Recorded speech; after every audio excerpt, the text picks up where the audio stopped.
North से south आई बहू। रीटा अपने कॉलेज की लाइब्रेरी में एक जॉब एप्लीकेशन भर रही थी। तभी उसका मोबाइल बजता है, जिस पर उसके पापा का कॉल आ रहा था। रीटा अपने सारे फॉर्म्स छोड़कर अपना मोबाइल लेकर बाहर आ जाती है। पापा का फोन उठाती है और फोन पर कुछ बातें करती है।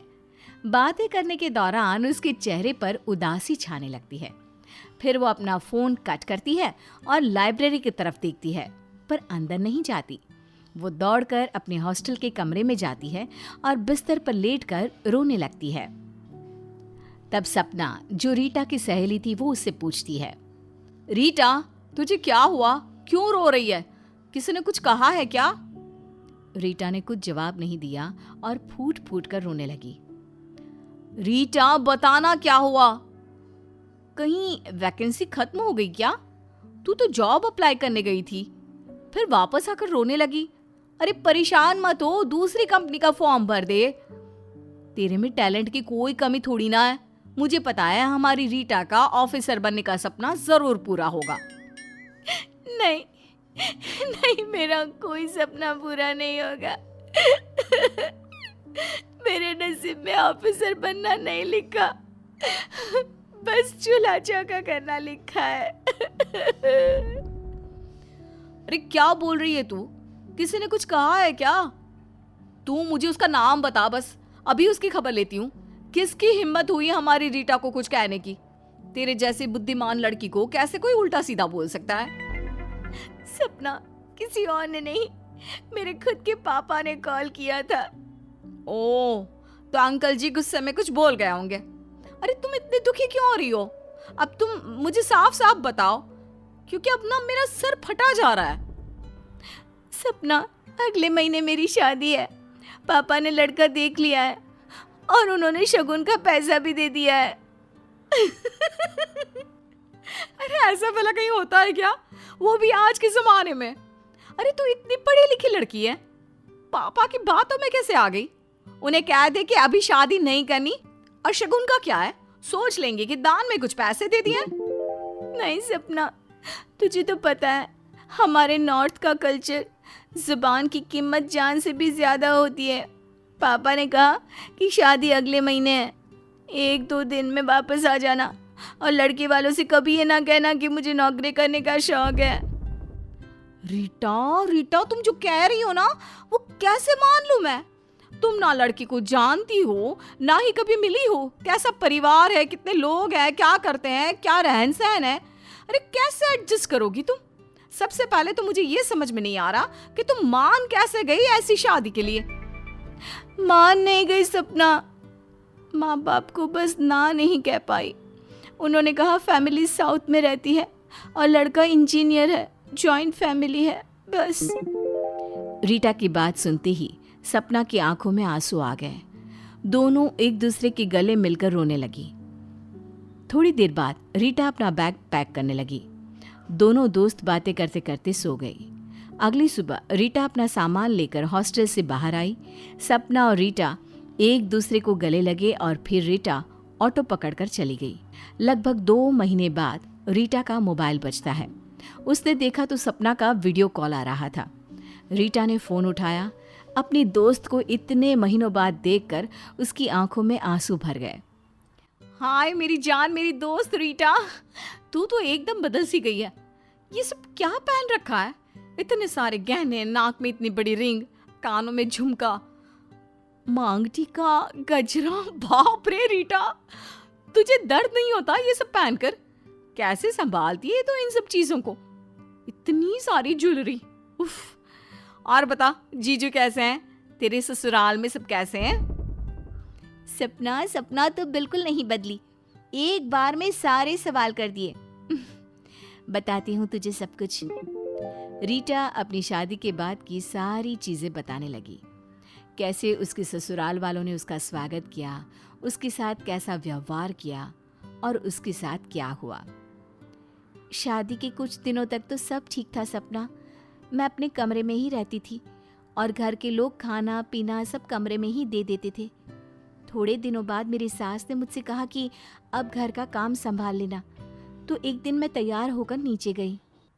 अम्मा रेटा, ये क्या पहना है जी अम्मा? तुम्हारे को इतना गहना दिया, पहनो ना। माँ जी, मैंने तो सब पहना है, साड़ी, गहने, सिंदूर, मंगलसूत्र।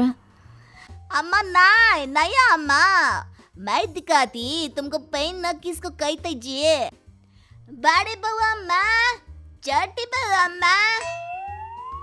जैसे ही मेरी सास ने अपनी दोनों बड़ी बहुओं को बुलाया, उन लोगों को देखकर मेरे आश्चर्य का ठिकाना ना रहा। दोनों बहुओं ने सर से लेकर पांव तक सिर्फ गहने ही गहने पहन रखे थे। उनकी चमकती साड़ी उन्हें देखकर लग रहा था जैसे वो अभी किसी शादी में जाने वाली हो। माथे का गजरा, मेकअप सब एकदम टॉप क्लास। अम्मा रेटा, जाओ ऐसा पहन कर आओ। हमारे यहाँ तुम्हारे नॉर्थ जैसे गरीबों वाला कल्चर नहीं है। हम यहाँ साउथ में खूब शौक से सजते हैं और खुद को बहुत सुंदर सुंदर दिखाते हैं। माँ जी, वो इतना सब पहनकर घर का काम करने में बहुत दिक्कत होगी, मुझे आदत नहीं है। अम्मा, साउथ में बहुएं बैस नहीं करती। अब जल्दी से जाओ और रसोई में जाकर सांभर, दही भात और नारियल का चटनी बनाओ। सास की बात सुनकर रीटा अपने कमरे में जाकर सजने लगी।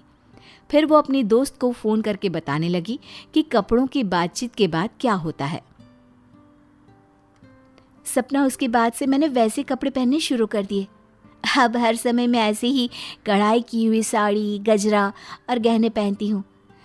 किसी दिन भी मैं कुछ हल्का नहीं पहन सकती। माफ करना रीटा, पर तुम्हारी बातें सुनकर ना मुझे साउथ इंडियन मूवी की याद आ गई। पर ये तो बता, तुम वहाँ का खाना कैसे बनाती हो? और हर दिन क्या रसम सांबार यही खाती हो? अरे खाने का तो पूछो मत। अब तो मुझे लगता है कि मेरी ज़िंदगी में सजना संवरना लिखा है। और खाना तो मैं भूल चुकी हूँ कि रोटी, दाल, सब्जी किसको कहते हैं। तुम्हें पता है, जब मैं पहली रसोई में गई, रीटा अपने रसोई घर में जाती है और खीर बनाती है। तभी उसकी सास आती है। अय्यो, ये क्या बकवास खाना बना रही हो रीटा? ये सब हम नहीं खाते जी। माँ जी, मैं तो खीर बना रही हूँ। आपके बेटे ने कहा कि घर में सबको खीर बहुत पसंद है। अय्यो, चाटे बहू अम्मा, हमारे खीर में नारियल का दूध और नारियल के टुकड़े होते हैं जी। हम सब सिर्फ गाय के दूध का खीर नहीं खाते। और बाकी का क्या खाना बना रही हो ये तो बताओ। माँ जी, मैं पालक पनीर, जीरा राइस और दाल तड़का बना रही हूँ। और माँ जी, मैंने सलाद भी काटा है।